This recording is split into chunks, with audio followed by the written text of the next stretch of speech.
¿Cómo es el carácter de Juan Gabriel? Es una persona tranquila, se altera de vez en cuando. Pocas veces, él es muy estricto en sus cosas. Eran artistas, brillaban en el escenario, sonreían en público, pero cuando las luces se apagaban eran dagas con voz dulce. A los 60 años, con una voz quebrada por el tiempo y la enfermedad, Rocío Dúrcal dejó caer la última verdad. Una verdad que había callado por décadas. Lo que parecía una confesión tardía era en realidad una herida abierta que nunca cicatrizó. Conocida por su ternura al cantar rancheras, por esa mezcla de inocencia española y bravura mexicana que conquistó dos continentes, Rocío fue mucho más que una reina de la canción. Fue una mujer que aguantó, tragó saliva y sonrió ante quienes le hacían daño, hasta que ya no pudo más. No gritó, no escribió una carta, simplemente habló.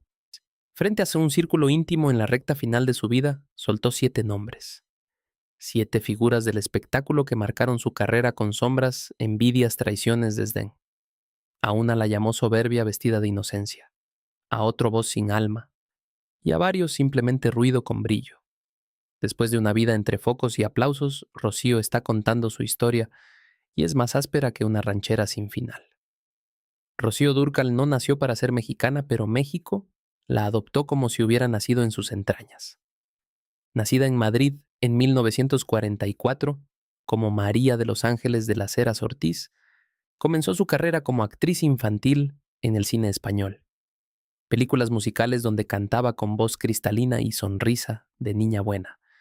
Pero fue al cruzar el Atlántico cuando encontró su verdadera voz, la que la convertiría en leyenda. En 1970 llegó a México invitada para grabar un disco de mariachi. Nadie esperaba que una española pudiera interpretar rancheras con alma, pero Rocío no solo lo hizo mejor que muchas nacidas en tierra mexicana. Su voz tenía esa mezcla única, la claridad técnica europea y el desgarro emocional latino. Canciones como Amor Eterno. La diferencia, costumbres, se convirtieron en himnos que trascendieron generaciones. Vendió más de 40 millones de discos. Conquistó América Latina, Europa y Estados Unidos. Pero el éxito también trajo envidia, celos y traiciones. Y Rocío, que parecía tan dulce, tan incapaz de odiar, guardó cada herida en silencio.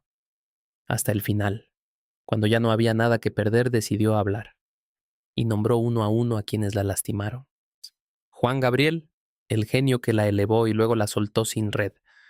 Juan Gabriel era su alma gemela artística, eso pensábamos todos. Juntos grabaron más de una decena de álbumes, vendieron millones de copias y definieron una era dorada del bolero ranchero. Canciones como Déjame volver contigo, Amor eterno. Fue un placer conocerte, son himnos que aún hacen temblar corazones. Pero lo que pocos sabían es que detrás de esos versos eternos había un dolor imposible de cantar. El quiebre llegó en silencio, sin escándalos públicos ni titulares sensacionalistas. Fue un desencuentro íntimo pero devastador. En 1997, durante la grabación de un videoclip en España, Juan Gabriel envió un equipo a filmar sin autorización previa, invadiendo el espacio personal y profesional de Rocío. Ella lo sintió como una puñalada, no por el acto técnico en sí, sino por lo que implicaba: control, desconsideración y la certeza de que ya no eran socios, sino enemigos envueltos en seda. Años después, Rocío contaría a su círculo cercano que Juan Gabriel no la respetaba como artista, sino como instrumento de su ego. Esa frase dicha con voz temblorosa resume una década de tensiones contenidas. No fue solo la traición de un colaborador, fue la decepción de quien creyó haber encontrado un amigo en un mundo de máscaras. Durante los siguientes años, ella evitó cantar sus temas en vivo. Nunca lo dijo en entrevistas, pero en backstage, cada vez que un fan pedía la diferencia, ella desviaba la mirada como quien recuerda una carta rota. Juan Gabriel, por su parte, jamás se disculpó públicamente. Tampoco lo hizo en privado, y eso fue lo que más dolió, no la traición sino el orgullo. En 2001, cuando Rocío fue diagnosticada con cáncer, algunos esperaban un acercamiento, una reconciliación. Pero Juan Gabriel no apareció en el hospital, ni en sus últimos conciertos, ni siquiera en su funeral. Años después él diría en televisión que ella fue su mejor intérprete, pero a Rocío esas palabras no le habrían servido de consuelo, porque ella no quería halagos tardíos, quería respeto en vida, Para Rocío, Juan Gabriel representó la gran contradicción, el genio que la elevó al cielo y luego la soltó sin red. No le guardó rencor con gritos ni venganza, le guardó silencio. Y ese silencio fue su castigo más severo. Para ella no fue una ruptura, fue un entierro, porque algunas amistades no mueren de un día a otro, se oxidan lentamente hasta que ya no queda melodía. Miguel Bosé, el espejismo elegante que la desplazó, Miguel Bosé. Él era el favorito de los círculos intelectuales, el hijo de dos mundos, la elegancia italiana y el arte español. Cantante, actor, provocador nato. Cuando Rocío Dúrcal hablaba de Miguel Bosé, lo hacía con un tono seco como quien describe un espejismo, porque lo admiró sí, pero también lo sintió como una amenaza. En los años 80 Bosé emergió con fuerza en América Latina. Su estilo andrógino, sus letras ambiguas y su magnetismo escénico rompían moldes. Rocío por entonces era ya una reina consagrada de la canción popular. Pero los ejecutivos discográficos empezaron a mirar hacia él, a invertir en sus videoclips, a desplazarla de festivales donde antes era estelar. Fue en 1987 cuando Rocío supo que algo había cambiado. La cancelaron en un evento en Caracas para darle el lugar central a Bosé. El cartel llevaba su foto más grande, el contrato más jugoso también. Lo peor no fue la competencia, fue la actitud. Según testimonios cercanos, Rocío intentó acercarse a Miguel en camerinos y él apenas la saludó. Ella representa el pasado, habría dicho ante una periodista del diario 16. Rocío no lo olvidó jamás. Años después, en una cena privada, le confió a una amiga: ese muchacho canta con el ego, no con el alma. Lo que más le dolía no era que triunfara, sino que la industria premiara su irreverencia y olvidara la constancia de quien había construido puentes entre España y México con sudor y garganta. Rocío veía en Miguel a un símbolo de los nuevos tiempos. Talento sí, pero también pose. Arte sí, pero lleno de desprecio hacia la tradición que ella defendía. En 1993 fueron invitados a un homenaje por los 30 años de la música pop española. A Rocío le asignaron un lugar lateral en la alfombra roja. A Miguel la entrada principal. No lo dijo en entrevistas, pero ese día decidió no volver a presentarse en actos donde él estuviera involucrado. La industria tiene amnesia selectiva, murmuró con esa elegancia herida que solo las grandes mujeres saben portar. El tiempo no curó nada. En sus últimos años, cuando escuchaba en la radio Amante Bandida, cambiaba de emisora sin decir palabra. No lo insultaba, no lo criticaba, solo bajaba la mirada. Para ella Bosé no era un enemigo directo, era un reflejo incómodo del mundo nuevo que desplazaba a los pilares antiguos. No lo odiaba, pero no podía perdonarle su indiferencia. Porque para Rocío el talento sin humildad era solo ruido con brillo, y ella nunca supo bailar al ritmo de la soberbia. Marco Antonio Solís, la promesa incumplida. Con su melena ondulada, su voz quebrada por el desamor y su aire de poeta romántico, Marco Antonio Solís parecía encarnar todo lo que Rocío Dúrcal apreciaba en un intérprete. Y durante un tiempo así fue. Se admiraron mutuamente, desde la distancia se dedicaron palabras en entrevistas, y hubo incluso propuestas de colaboración que no llegaron a concretarse. Pero tras la cortesía había algo que se desmoronaba en silencio: el respeto.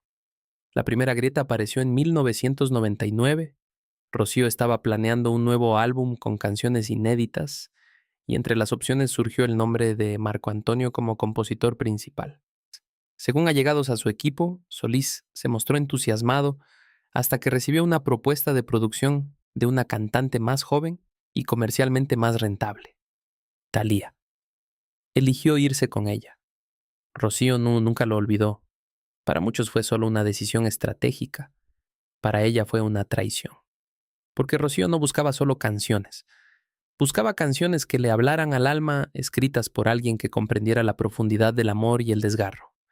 Sentía que Marco había vendido su pluma a la moda, dejando de lado la emoción genuina por la fórmula repetida.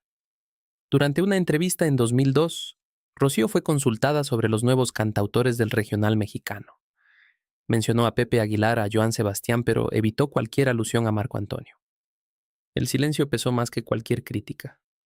En privado explicaba: Marco se volvió un negocio con barba y yo ya no canto para empresarios. En 2005 ambos coincidieron en un festival en Guadalajara. Compartían camerinos contiguos. Él envió flores. Ella las devolvió con un breve recado escrito a mano. Gracias, pero las canciones no florecen donde hay olvido. Esa fue su forma de cerrar el círculo. En sus últimos días, cuando repasaba mentalmente con quién había sentido una herida que no cicatrizaba, Marco aparecía no por lo que hizo, sino por lo que dejó de hacer. Porque a veces el dolor más profundo no viene del ataque frontal, sino del abandono silencioso. Para Rocío, Marco Antonio fue una promesa no cumplida. Y no hay peor desilusión que descubrir que detrás de una gran voz no hay una gran alma. Lucero, la heredera sin gratitud. Ella era la novia de América. Lucero irradiaba frescura, simpatía, juventud. Con apenas 20 años, ya encabezaba telenovelas, grababa discos exitosos y llenaba estadios. Para muchos era la heredera natural de la tradición femenina en la música ranchera. Pero para Rocío Dúrcal, esa herencia no se gana con carisma, se construye con respeto. A principios de los años 90, los productores comenzaron a comparar abiertamente a Lucero con Rocío. La prensa titulaba La nueva reina del mariachi. Aquello no molestó a Rocío.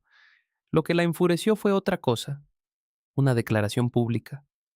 En 1994, durante la promoción de su álbum Cerca de ti, Lucero, dijo en una entrevista: "Yo crecí con las canciones de Lola Beltrán y Lucha Villa, las verdaderas grandes, nunca fui muy fan de Rocío Dúrcal". Esa frase fue como una daga, porque Dúrcal no esperaba adoración, pero sí reconocimiento.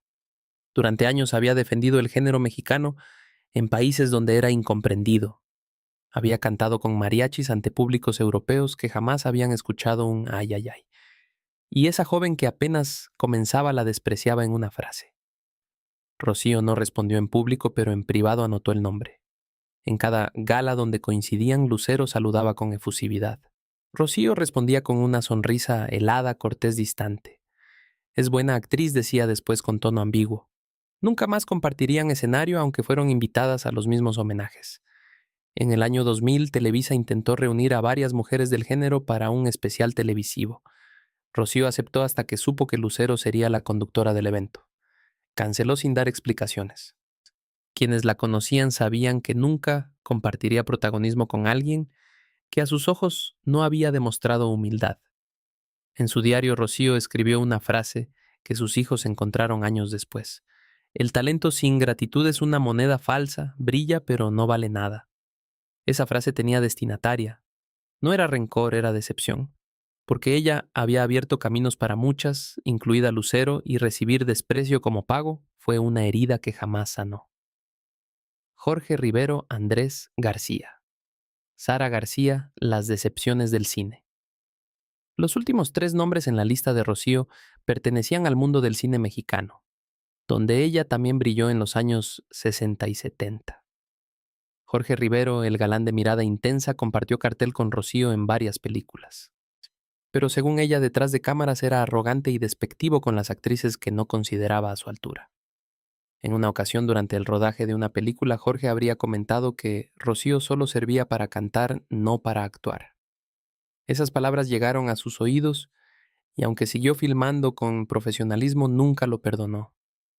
Andrés García, el sex símbolo eterno, trabajó con Rocío en 2 producciones.